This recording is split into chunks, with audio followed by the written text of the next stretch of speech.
première difficulté aujourd'hui au travers de ce schéma-là, c'est de trouver les bons techniciens et techniciennes.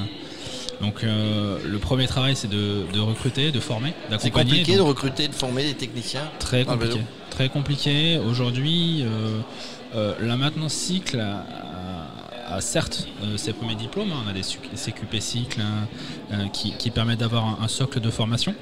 Mais entre la formation classique dans un institut et la réalité du terrain, que ce soit en déplacement ou en atelier, il faut effectivement faire face à des situations qui sont pas forcément simples. On n'est plus sur du bricolage, on est sur du professionnalisme, et aujourd'hui être technicien SIC c'est un vrai métier.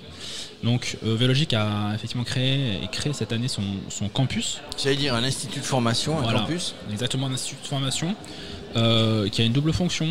La première fonction, c'est effectivement de permettre à nos collaborateurs d'avoir un parcours de développement des compétences une fois qu'ils sont rentrés chez Vélogic.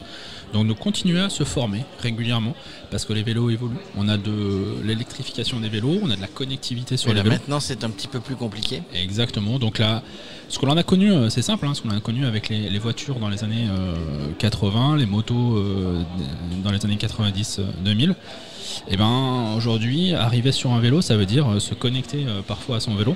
Et donc il faut les outils associés. Donc on a une maintenance qu'on appelle aussi digitale, puisqu'il faut pouvoir avoir l'état de vie du vélo. Donc on a créé un outil qui s'appelle VéloCare, sur lequel on va retrouver la carte vitale du vélo, pour faire simple.